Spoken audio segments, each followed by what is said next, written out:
Welcome back to the Cover 3 podcast here on CBS Sports. That's Tom Fernelli. That's Danny Cannell. That's Bud Elliott. I'm Chip Patterson coming to you live at youtube.com/cover3 and all across the 24/7 Sports Facebook network. Thanks for hanging out. Smash that subscribe. Smash that like. Come and join us in the chat. Love our live audience participating all throughout the offseason. You taking time out of your day? We'll take some questions, not just on Mailbag Thursdays, all throughout the week. Today, we will be digging into strength of schedule, specifically discussing some of the toughest schedules in the country, maybe even some of the easiest. What makes a tough schedule? Who are some of the schools that are going to be facing a daunting climb to accomplish their goals? We'll get into that and so much more. We'll be talking about dark horse candidates, including, for those of you who've been rocking with us for a while, you will remember that you got some advice in last year's dark horse show that TCU might exceed expectations. I guess that's a little bit of credence. So come and hang out with us on Wednesday for that. Thursday, of course, will be a mailbag. But we begin with an interesting look at the transfer portal, specifically how brash and brazen new UAB head coach Trent Dilfer has gotten.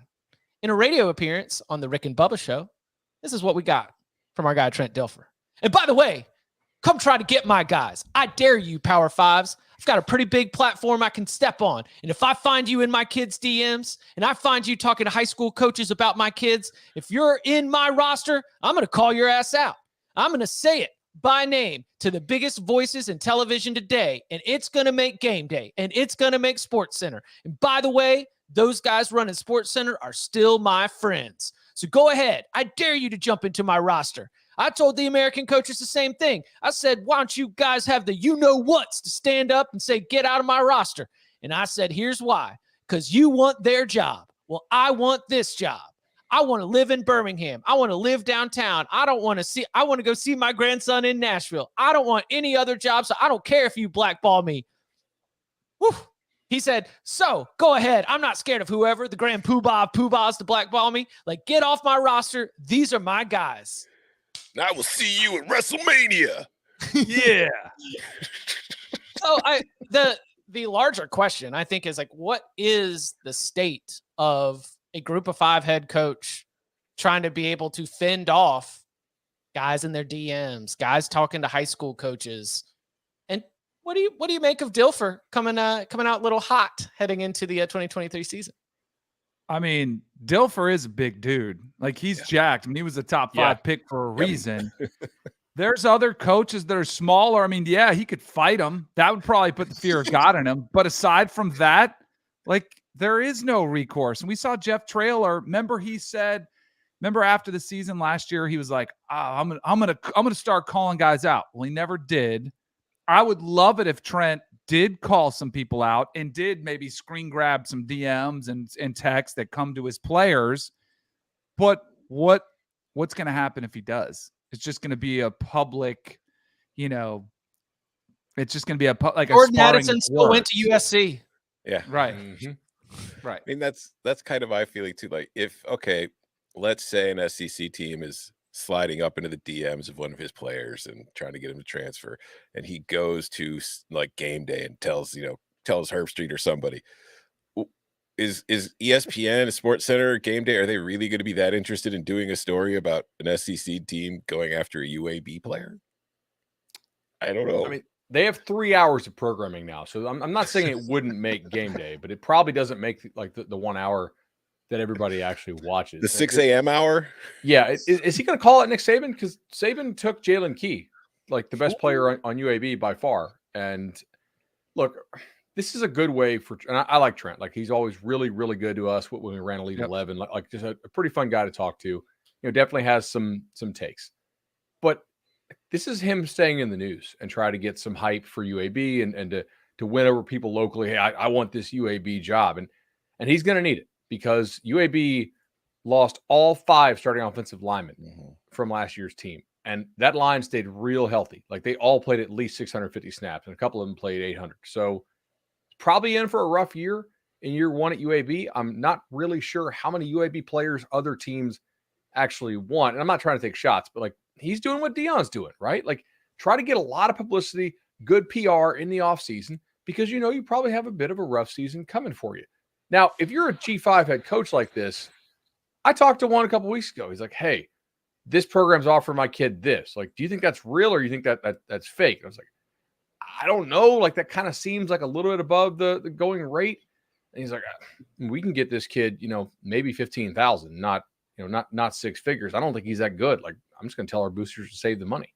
So I do think there is an element, though, when it comes to recruiting.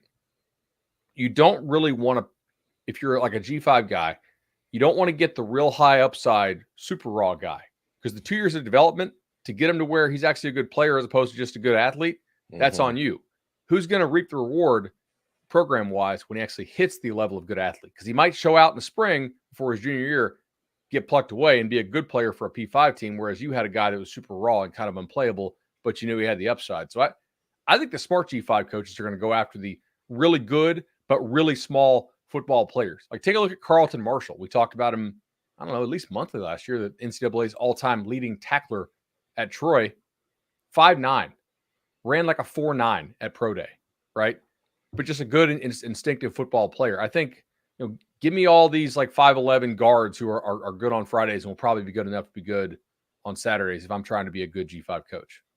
Is that the defense, to be able to try and tell the player that they are being lied to? Because that is another thing that I have heard is that I think so. When there is the coaches are going crazy, obviously, about it was like, oh, we need this, we need that. But one of the arguments that they make that I've definitely heard some backup to is the players are being lied to. They are just being sold a bill of goods, and then they get into the transfer portal, and then they commit, and then when it's time to go and sign that deal, it might not be what they were told by the friend of a friend or by the runner or whoever was making the connection there. And then you're just kind of stuck with not what you were being told you were going to make. And probably because you're clearly not a priority, not getting the playing time that you were hoping to get. I just don't know how much that is going to weigh on an 18, 19, 20, 21-year-old when it's like, okay, you're telling me they're lying, but I can go get that money. What if they're not? That to me seems like one thing in the ecosystem is like one of your only defenses in an otherwise defenseless position as a group of five head coach trying to retain talent. Also, there's like a 0% chance that like a Nick Saban or a Ryan Day are jumping into a kid's DMs. You use kind of a go-between. It's like Dilfer may be like, yeah, I'm pretty sure this guy's connected to this program, but he doesn't know that, right? It's not something ESPN would just take Trent's word for that, right? Like some 7-on coach you use. Very rarely do I think actual coaches are jumping in guys' DMs. I'm not saying it never happens. You sure Nick Saban's not hitting up Jacob Zeno with a U up in his DMs? You sure? Oh, God, I forgot they still have Jacob Zeno. What about few? What if he's doing it on a burner account, though? Yeah, the burner account. The kids call it spam now, I think. That's what I'm realizing as I chase after my daughter's secondary accounts. Richard Atkinson in the chat says, easy victory for Dilfer. He himself would take a Power 5 job and do the same as he did at the high school level.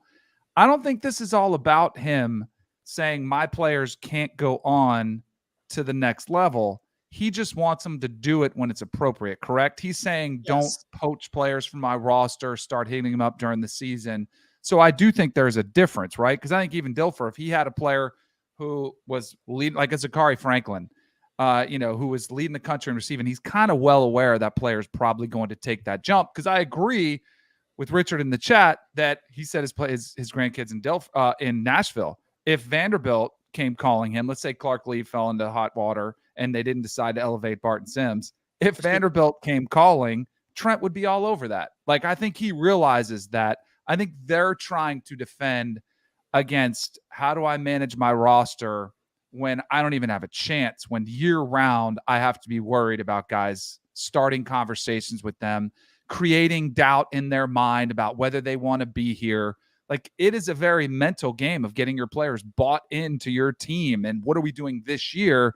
Where if they're getting hit up, they're, in November and you're trying to finish out a season to get bowl eligible or to get to a better bowl, and your players thinking about skipping a game. Like, I think that's more of what Trent is bothering him the most.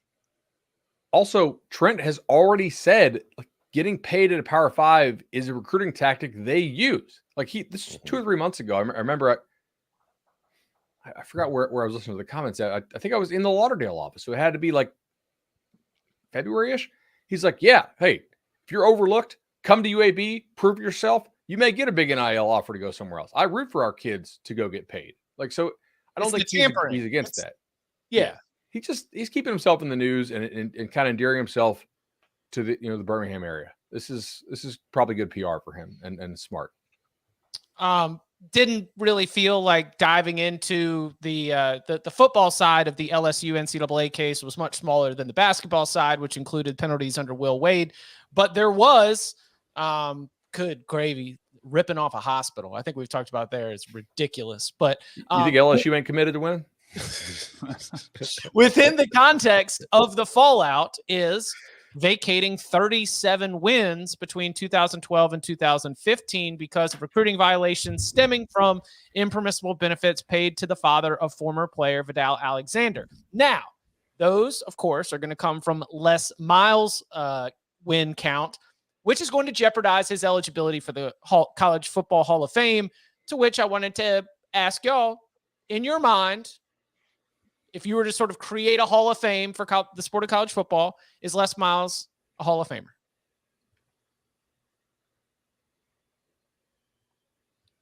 Yes. Okay. Yeah, I'm trying to, football wise, yes. So there's some off-field stuff that I think, besides the vacated win, that could end up keeping him out. For sure. Yeah. I mean, but is this about character again? Like, because there's a lot of coaches that are already in the Hall of Fame where they're not angels either. That's always the debate that comes up. I don't think winning a national championship means you're automatically a Hall of Famer. I disagree. Okay. There aren't that many. It's hard to do. Is Gene Chizik a Hall of Famer? In the Auburn Hall of Fame, yes. But that's and like Les Miles won a national title, but he also won a lot of other games. Like, he didn't win 4 or 5 natties, but LSU was a pretty good program under Les for a very long time. So I don't know. I mean, and then he was good at Oklahoma State too. But yeah, like, what's the win requirement? Because isn't like Mike Leach one short of it? And Schnellenberger doesn't get in, right? Or something. Yeah. And he was at 667 or something like that. Now this will drop him under the required 600 win percentage. He was also a character, and in college football more than the pros. I mean, the coaches for a long time have been the biggest celebrities, and he was a guy who really kind of embodied some of the, at least outwardly, as Tom mentioned, there was other stuff going on, but I mean, eating the grass, right? Go being the kind of wild, crazy, quirky dude, calling fake field goals on 4th downs, and there's probably about a decade of college football that you really can't tell the full story of without talking about Les. That's good, because that's what a Hall of Fame should do. It should tell you the story of the sport to capture the conversations that were happening at the time. Like, I came baseball. Sorry. Oh, is it? They're exclusionary, right? I'm not familiar with the baseball. That's what I'm saying. Baseball doesn't want to tell the whole story. That's what I'm pointing out. Because I came into this actually thinking that Les Miles was closer to Ed Ogeron and Gene Chizik than like surefire Hall of Famer. But yeah, that's because the SEC championships, playing for SEC championships, the entire 2011 season, the 2010 season. Okay. I think I can come around on that. Is Ed Ogeron Hall of Famer? He's a character. No. Not enough sustained success. Yeah, I would say no. Okay. Danny, he's like, yes? if there's like an interim coach Hall of Fame, put that in there. But I'm so like I'm not the guy that likes to dive into the minutia of like I'm more, let's put him in. Why not? Like, won a title, almost won another one, had a lot of success. Like, sure. I dig that. Because I think all the guys in the steroids should be in the Baseball Hall of Fame too. Just put them in their own wing. Yeah. Because that was what everybody was talking about when they were playing. Can't just. Which, again, kind of with Les, got busted. Now, not some of the stuff that was happening, but the cheating under the table, a lot of that was happening all across the board as well. Yeah. Will be very, very interesting to see what else is in there. Okay, so Nick Saban always battling against the conversation about when he will retire. I think our long-standing bet, Bud, where are we at right now? I think we gave him like 2 to 3 or 2.5 more seasons. Is that what our over-under is at? I think so, yeah. So now he is out here telling recruits that he will, quote, coach until he croaks over. I do not wish that for Nick. Yeah. Do you believe him? I mean, so I'm at Future 50 over the weekend, which is like the invite only, like super elite for all the rising juniors, guys that just finished their sophomore seasons. And Ryan Williams, who's the top receiver in the 2025 class, just say that out loud. You do feel old, 2025 class. He's committed to Alabama. He's from Saraland, Alabama. And I was like, I really don't care where these guys, like what their top 8 is right now, because it's going to change so much. So I was like, ask him something that might be a little more relevant. And I mean, granted, everybody has a different job. I'm not trying to, I've done that as well. And actually had to do it for a lot of kids there, but he's committed to Alabama. Obviously, he seems like he's going to Alabama. I was like, hey, like, I know for a long time schools have negatively recruited Nick Saban and said, hey, he's going to retire soon. He's not going to be there. And for a 25, a guy's not going to enroll for 2 more years. I think that's particularly a relevant question. It's like, has Nick talked to you about that? He's like, oh yeah. Yeah. He told me he's going to croak. Excuse me. He's going to coach there until he croaks over.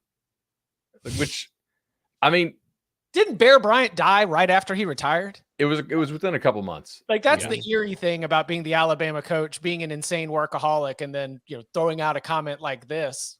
Again, my standing take on this is I do not wish this on Nick. I hope he and Miss Terry get to enjoy plenty of time together when he decides to step away from Alabama. And so I don't. You know where you can see that quote first? On the Cover 3 YouTube page. If you guys listen to us on audio, we are dropping some exclusive recruiting content on the page, particularly in the shorts section. You guys check it out. It'd be pretty cool.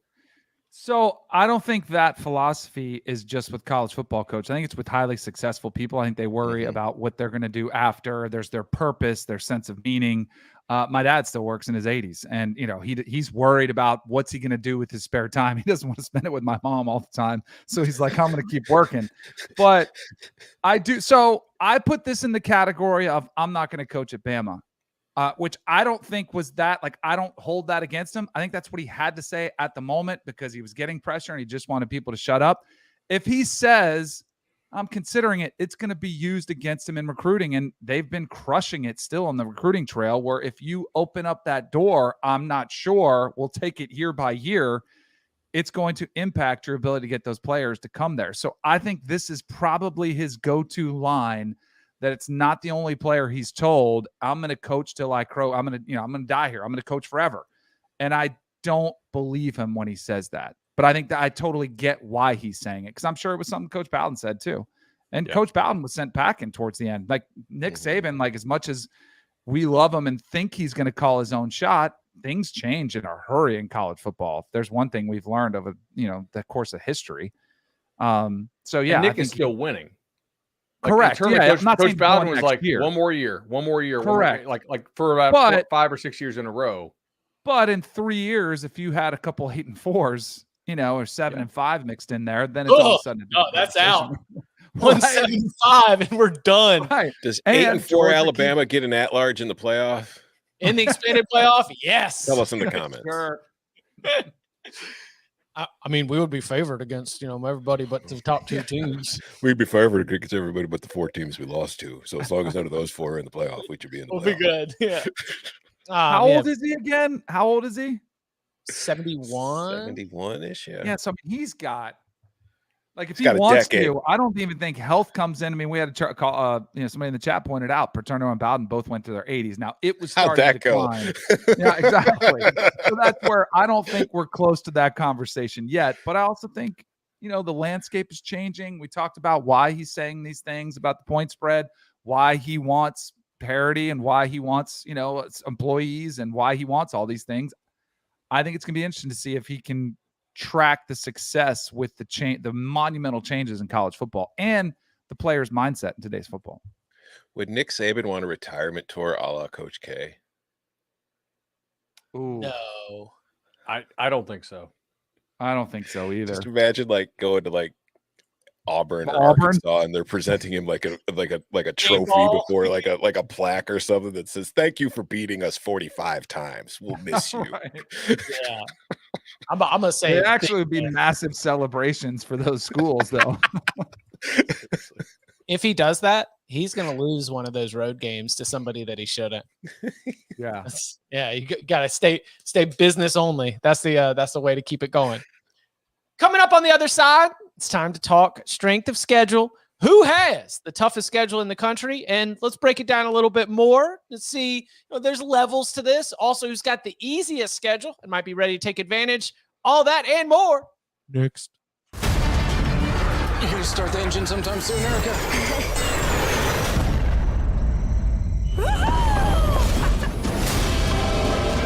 Do you know the odds of all of us being here at this time? It's improbable, and yet here we are, together. Hold on to your saddles.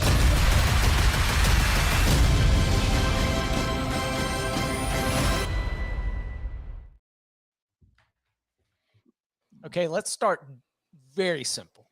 Very, very simple. Something that we could just package up and just be able to make a declaration. Who has the toughest schedule in the country?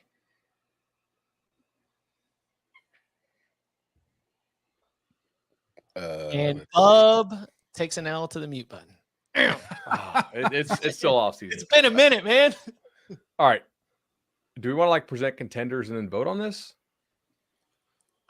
To me, the starting point is Florida. And if there are arguments other than Florida, that's fine. Because Florida plays Utah at Utah. They've got their annual game against Florida State. They've got their SEC draw.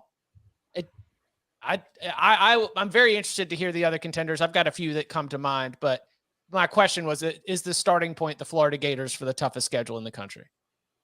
Yes. Yeah. Probably, yeah. They are in the East, but you get LSU from the West, you get Arkansas from the West, and as Chip said, the two non-cons. There's not a lot of breaks there. What other ones stand out? Well, I mean, is there another? Is that it? Florida has the toughest schedule in the country. I think it's one of the tougher ones. I mean, it's looking at it right now. I think you could say that, yeah. But I don't know, when it comes to SOS preseason style, it's always a little hard. I would think that, are we talking just overall, or maybe more of a team that's trying to get to the playoff kind of situation here? We can go ahead and get into the specifics. I like to be able to just be real dumb and just come out and be like, Florida's got the toughest schedule in the country. Change my mind. Because there's some, and I don't know who it is, but there's some G5 out there playing 3 Power 5 teams. Who's got pretty like Kent State last year. Who'd they have to play? It was Georgia, Oklahoma, Washington. Yeah, that was a pretty tough schedule. So it's in the context of how good are you and who are you playing, some schedules look tougher than others. But I would say just in a vacuum, Florida's is very difficult. But if we want to get into teams just playing for something, I would say Notre Dame has a very difficult schedule this year because they've got Ohio State, they've got USC, they've got a road game at Clemson. So when you look at all this stuff, they've got NC State on the road. So when you look at that schedule for a team that I don't think is a playoff contender in 2023, but a program that is going to, convincing itself it could compete for a playoff berth, and it's not out of the line of possibility considering it's been there a few times in recent years. That's a hell of a road to have to go through. I'm a little bit less high on Notre Dame's schedule, but I agree with Tom. Defining the toughest schedule, if we define it as the toughest to go undefeated against, your list is basically going to be Florida, Ole Miss, Bama, South Carolina, Texas A&M, Auburn.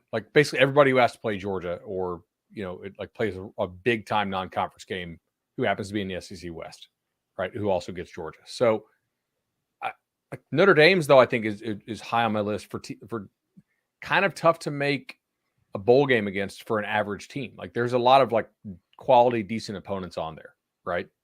So to me, that it's sort of how you define it. Obviously, that's maybe not the great point by me, but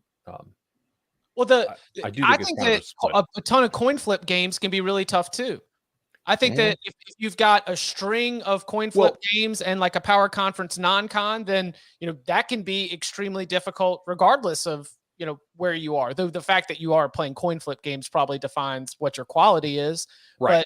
But when you're going without a break and every single game is going to be one where it's going to be one possession, 7 to 10 points on the point spread, the likelihood, the odds of being able to get through that with more wins than not can be really, really difficult. That's what I think. I think that's fair. Like, how much tougher is Florida's schedule than South Carolina? South Carolina is another great option. Or It's Ole always Miss? tough for South Carolina. Yeah, Because they play North Carolina And they play Clemson, and Clemson. too. And they play Clemson. Right. And the fact they beat them last year almost makes it a little bit tougher Yeah. for South Carolina. There's in the like strength of schedule metrics, Michigan State came up a lot, and I wanted to at least, and I'll go ahead and run through it real quick. So it did not seem that tough to me, but Michigan State has been ranked pretty highly on a lot of strength of schedule. I'll just read it real quick. They start with Central Michigan, Richmond. They do play Washington, but it's at home. They get Maryland at home. Start with 4 straight home games. They go at Iowa, break, at Rutgers, Michigan, at Minnesota, Nebraska, at Ohio State, at Indiana, then the Penn State game in Detroit. So their draw from the West does include an Iowa, but it's Nebraska, and then at Minnesota, and then, of course, Washington in the non-con. My issues with Michigan State are not the schedule. I think it's the roster. And that's where it's sort of like, what are your expectations here? And that's, Tom, to your point, strength schedule, like just from the metric standpoint at the beginning of the season is a little bit wonky because we are taking like 2 big leaps. How good is this team and how good are all of these other teams too, all at the same time? I feel like Michigan State, if they had their act together, could get through there and be 7-5, right like, there in the mix. Michigan State schedule is going to rate highly in like just typical SOS metrics because of the Washington game and then plus Penn State, Michigan, Ohio State. So when you put those 4 teams on there, it's going to rate highly. But I did a post this week because we're doing our conference, strength of schedule rankings on CBSSports.com. The Big Ten that I did will come out today. Michigan State doesn't even have the toughest schedule in the Big Ten compared to what based on what I did for it. So it's a difficult schedule, but I don't think it's one of the toughest in the country now. Danny, what stood out to you about the Kansas State schedule? So I saw a couple stats on them that I'll read to you. So what I thought it was interesting because nobody chirped in and said, hey, a playoff team, a potential playoff team. But I do think like, hey, they won the Big 12 last year. I think their ceiling is to get to the playoff. Like that should be their goal. We talked about that. Will Howard's coming back. But they play 3 teams that were ranked a year ago, 8 teams that have winning records, 11 that played in a bowl game last year. Troy is a sneaky game. A group of 5 opponent that's going to be feisty. It's going to be tough out. Mizzou, I don't think is an easy out. They'll be will Kansas State be favored in that game? You think, Bud? It's at Mizzou. It's at Mizzou. Yeah. Unless Mizzou finds a quarterback, Kansas State's going to be favored. Kansas State can lose to Troy. Right. So Could happen. That was an 11-2 team last year, right? And that might be a 14-13 game. Like right. Troy is a like really solid defensive program right now, and that like Kansas State finds itself in those kind of games all the time. Mm-hmm. That's true. Y'all seen that? It's interesting because like the Big 12 and Pac-12, where there's more parity, and there isn't this team that's just going to dominate. I think that goes to the point like less likely to run the table because there's a bunch of good teams. That's why I was with Texas. I just don't know where there's a lot. I mean, the obvious one is that the fact that their non-con includes having to go play Alabama in Tuscaloosa. But do you know what Texas doesn't have is a majority of their conference games at home. Mm-hmm. The only conference games that Texas has at home are Kansas on September 30th, BYU on October 28th, Kansas State on November 4th, and then Texas Tech on November 24th.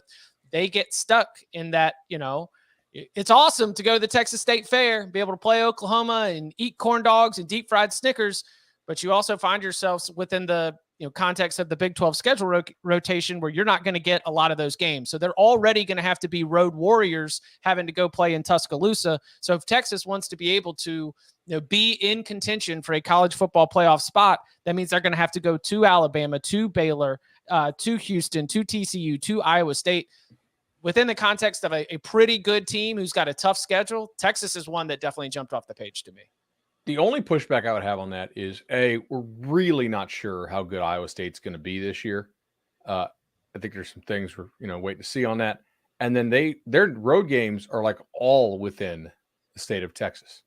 Oh, okay. I'll take that. Like there's not a lot of travel. They don't do they don't go to BYU and to West Virginia, right? Or like to Cincinnati. So it's not like they're going to get beaten down by some of the road travel. It is road games, but who's going to be the home crowd team when they play Houston?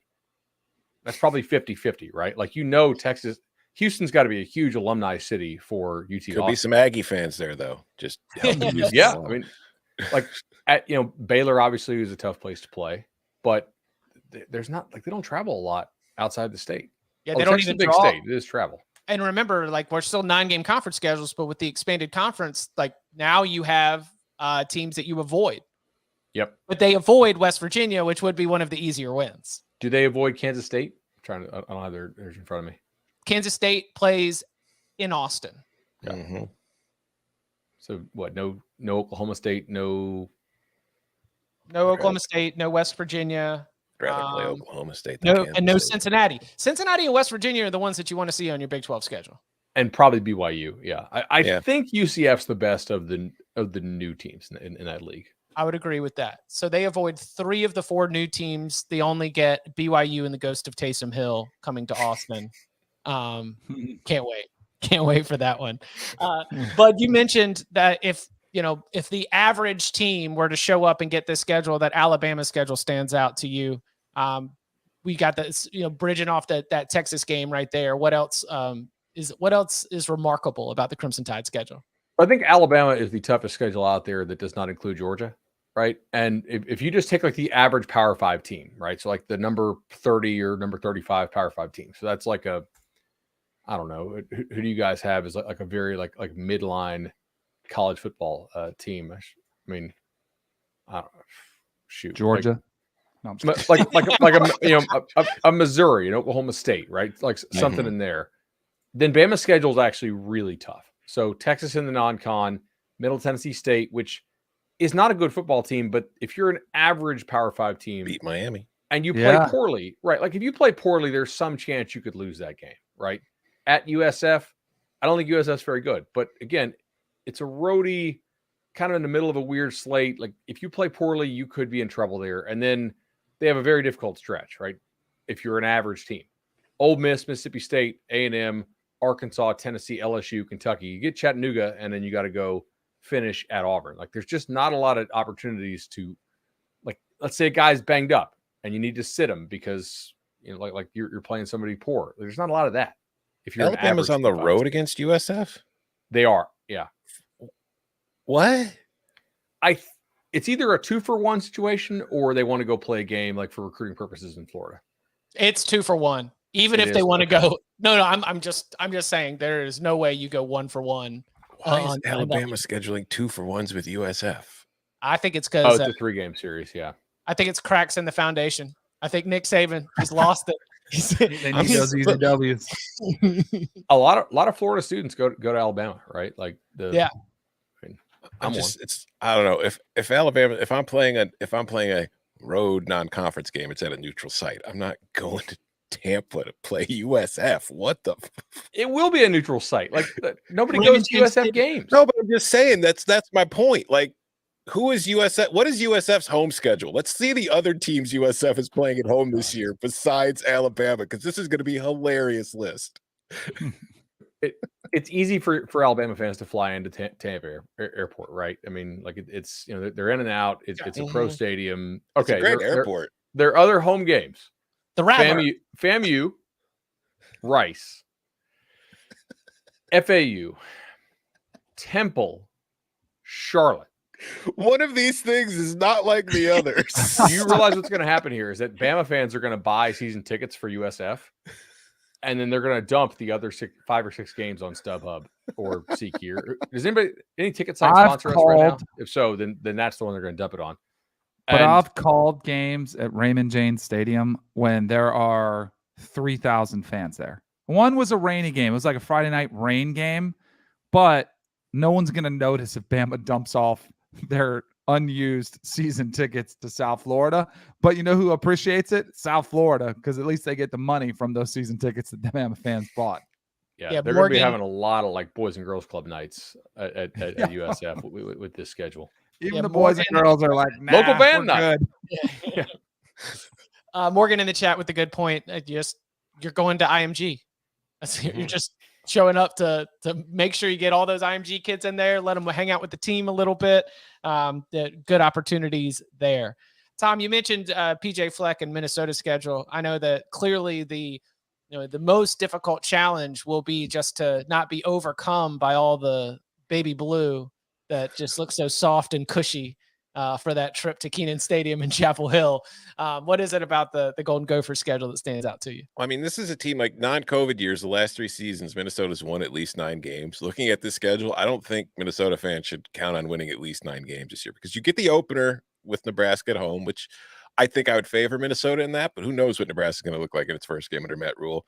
You get the Eastern Michigan game, that's fine, but you mentioned the road trip to North Carolina, a road game against an ACC team that might have the best quarterback. It has a possible Heisman winner, that's not going to be simple. At Northwestern, whatever. But more than anything, when like you're in the Big Ten West, this being the last year of the divisions, when they do the cross-divisional draw, you just kind of hope that if you have to play Ohio State or Michigan, you only get one of them. Minnesota got both.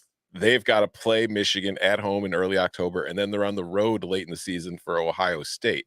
So if there's any good news there, maybe Ohio State gets caught napping a week ahead of Michigan. But you get Michigan, you get Ohio State on the road. You also got Michigan State from the East, which if they bounce back to normal, because like 2 years ago, I didn't think Michigan State was as good as its record. Last year, I didn't think Michigan State was as bad as its record. I expect them to kind of even out. So that's a very difficult draw from the East. You've got Iowa on the road. You have to go on the road for Purdue. You get Wisconsin at home to finish the year. So, like, this is a team that has getting kind of used to winning 9 games. They might be struggling to get to a bowl this year with this schedule. You know who else is in the Big Ten West and draws both Ohio State and Michigan? Purdue. And also has to play 2 juggernauts in Virginia Tech and Syracuse from the ACC. Mm-hmm. Purdue's doing a nice little ACC tour. So it opens, by the way, with Fresno State. Not easy, especially when we're talking about the coaching difference between Jeff Tedford and Ryan Walters here in year 1. High expectations for Ryan Walters, obviously, but still when you're trying to think about a coaching edge there, if I'm doing a tail of the tape, I'm doing a check mark for Tedford and the visiting Bulldogs.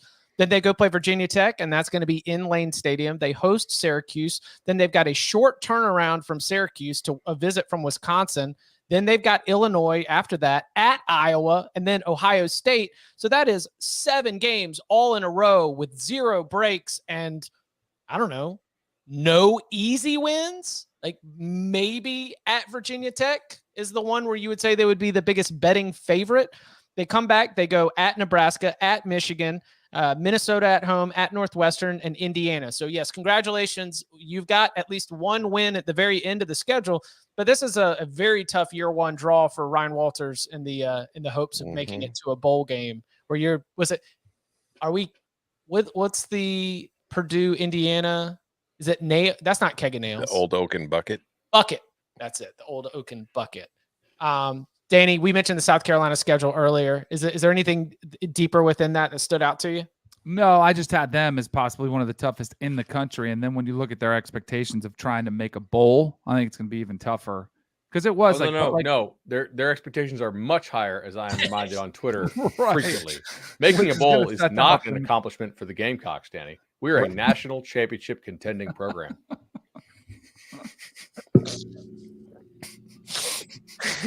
Have you done your that was fantastic. Yeah, that's Bud versus South Carolina. So that's the great thing about South Carolina and Notre Dame playing in a bowl game last year is it really should have been sponsored by Bud Elliott. That's like, those are your 2 squads right there, at least in the eyes of the fan base. So one of the things that we're doing at this time of the year is we are trying to assess quality. Bud's got power ratings. We sort of stack these teams up. So what point is it going to be that the schedule has a good team, maybe with not so good a record, and then we'll look at the other side of that as well next. Absolutely magisterial here.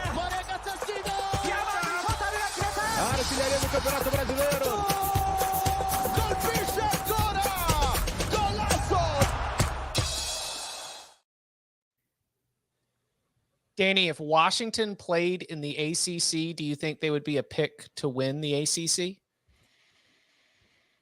I do. I think some people would pick them. I don't think they would be. I bet you'd get I think it's gonna be interesting to see what at ACC Media Days who's picked to be the winner. I think Clemson and FSU will get a majority of the event. Maybe it's close to 50-50, but I bet Washington would take 20% of the vote to win it. I was going to say Washington so, Bud? probably has.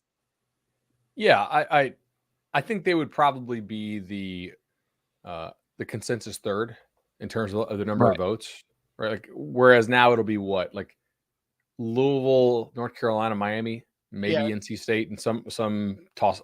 I have no idea what people are going to vote for. Like, it won't be UVA, Cuse, Vatech, Wake, I would think.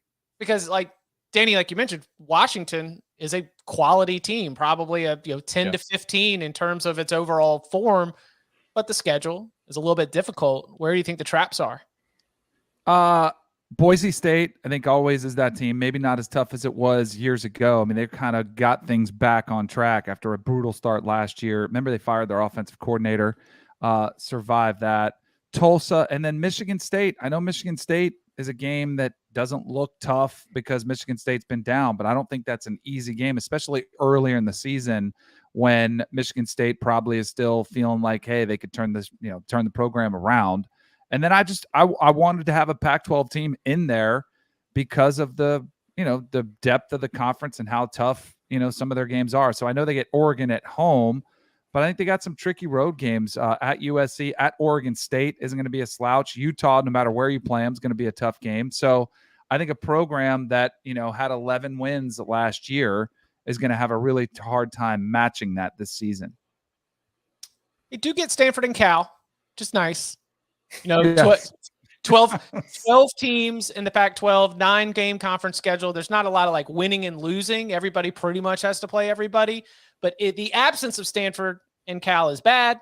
The presence of Stanford and Cal does at least give you those opportunities where, like the example Bud was using earlier, if you got a guy who's a little bit hobbled, and if you could just get 1 week of rehab and recovery, those might be good games to fill out the back end of that. Tom, talk to me about Missouri's schedule. Oh, Missouri's team too. Sounds like you're buying a little bit of the Alpha Nerd.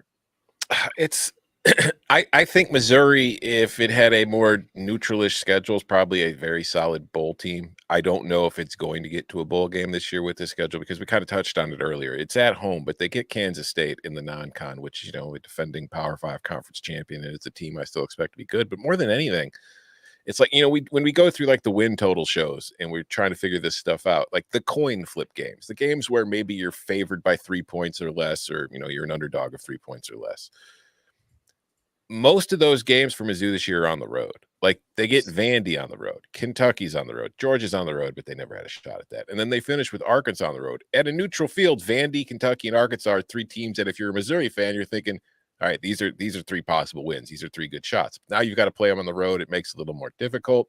We mentioned the Middle Tennessee earlier. They get that game at home. That should be a win. Memphis, they get LSU at home, South Carolina, Tennessee, Florida. It's like you avoid Alabama, but just the way the home and road breaks down and the fact that you're still getting LSU and you're getting, and you've still got to play Georgia on the road, like that you might end up playing both division champions this year. So I look at this team as a team that might finish 5-7, but maybe in reality is more of a 7 or 8 win team.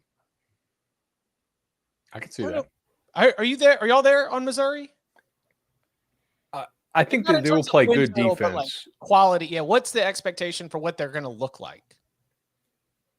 So we had Dave Matter on for summer school, which was pretty good.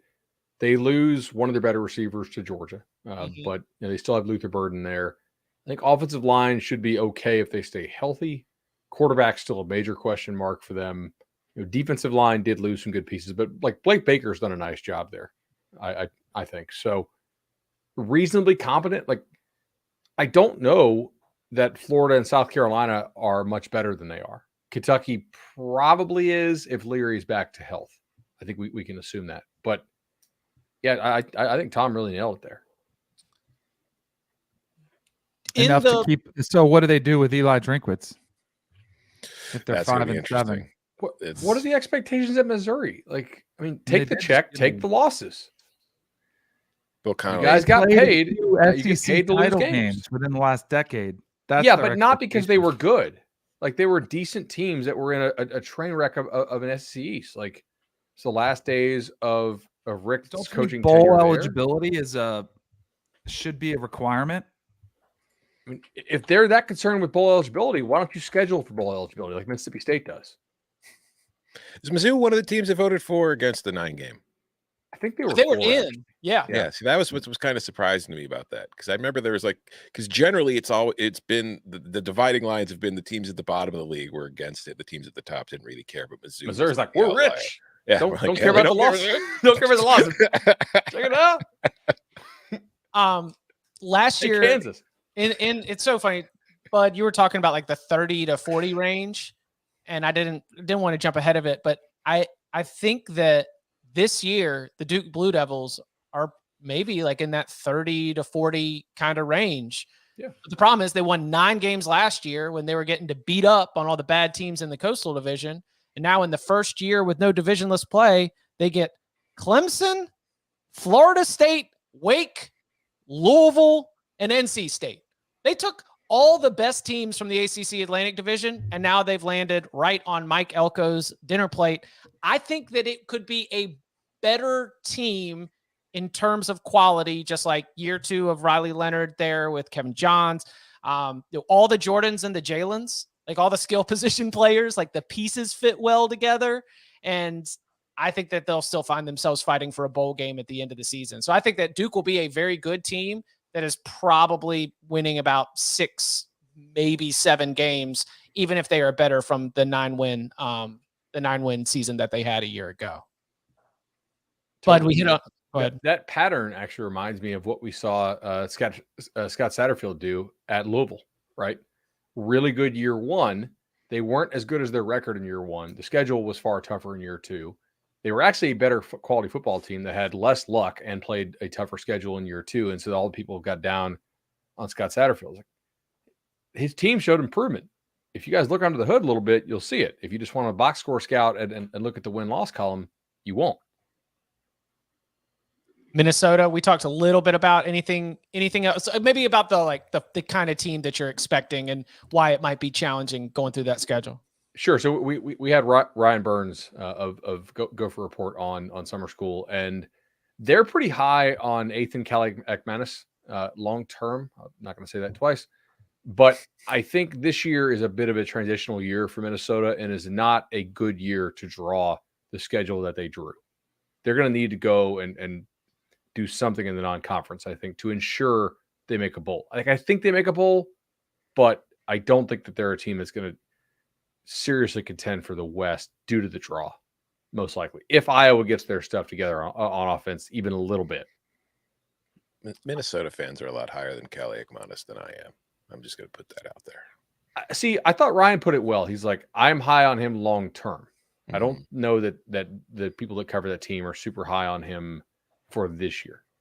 It's funny that you mention Iowa if they get their offense together, because with no Ohio State, with no Michigan, they do have Penn State on the road. There is an argument that Iowa is the team that, again, if they get their act together, has an easy schedule and could find themselves competing, at least playing for a Big Ten title at the top of the Big Ten West. Who are some of those other teams that stood out to y'all with easy schedules and ready to go take advantage of it? I'll stick to the Big Ten. Oh, you sorry. go first. No, go ahead. But I got to jump to a Summer School. Louisville. Go. Like, dude, Georgia Tech and Atlanta to open. Murray State, Indiana, Boston College, NC State, Notre Dame, Pitt, Duke, Vatech, Virginia, Miami, Kentucky. Are they double-digit dogs in any game? No. Maybe no. Where's the Notre Dame game at? It's in Louisville. Oh, then no. I got one for you because I got a bolt too. Oklahoma. And Oklahoma, because the expectations are low this year. I mean, I think the fact that they're getting the new teams Cincinnati and UCF look, on paper tough. Have you guys seen their win totals? They're not I think UCF is still like 6.5 or 7 games. Yeah. I still think Oklahoma has significantly more talent than those teams. Their toughest road game is Stillwater. They catch the Red River Shootout neutral. I mean, they have a very manageable schedule. TCU last game of the year at home. I mean, I think Oklahoma's schedule is primed for a big turnaround season for them. And the win total would say it too. I think they're at 9.5. Yeah. unfortunately not a dark horse candidate qualification, I don't think. Not when you're Oklahoma in the Big 12. But I do like that schedule. Oklahoma, maybe a dark horse? It's how things have fallen under Brent Venables when Oklahoma is mentioned as a potential dark horse. Tom, where do you want to? You said you want to stay in the Big 10. Yeah, I'm gonna go. Like, this is kind of surprising considering the division they play in, but I'm gonna go Penn State. Like, if you look at their non-con, it is. You remember how we talked about Michigan's non-conference last year being super soft? Penn State's in a very similar position. They start with the home opener against West Virginia, but I don't expect West Virginia to be that good this year. And I think Penn State's going to be favored by a lot and win that game by a lot. But then their other two non-con games are Delaware and UMass, which is basically playing two FCS teams because that is the level that UMass has been at. And yes, they have to play Ohio State and Michigan. Ohio State is on the road. Michigan's at home. If they split that, you look at the other 10 games on the schedule, they're going to be favored by probably double digits in 9 of them at least. Like, it's at Illinois versus Iowa, at Northwestern, the UMass game I mentioned, versus Indiana, at Maryland, versus Michigan, versus Rutgers, at Michigan State. This is one of the reasons why, aside from the talent level that this team has, I'm high on Penn State going into the season as a team that will be competing with Michigan and Ohio State for the Big Ten title, because the way the schedule breaks down to me, this is a team poised to have a very good season. So I think I might be a little hyperbole saying it's one of the easiest because it's got both Ohio State and Michigan on it. But I think in context of how good I think Penn State is talent-wise, they're going to have a pretty nice run through here. Yeah. Should be very interesting. Penn State, not a dark horse. Maybe right on the cut line. They're not Ohio State or Michigan. Maybe a dark horse. Have you heard about this Penn State team? Can I tell you a little bit about them? You've been sleeping on Penn State. Again, we will be transitioning this conversation into dark horse candidates for 2023 on Wednesday's show. Come and hang out with us, 11 a.m. Eastern time, youtube.com/cover3. And you can follow him on Twitter at Tom Fernelli. You can follow him at Bud Elliott 3. You can follow him at Danny Cannell. You can follow me at Chip_Patterson. Tom, thank you very much. Thank you.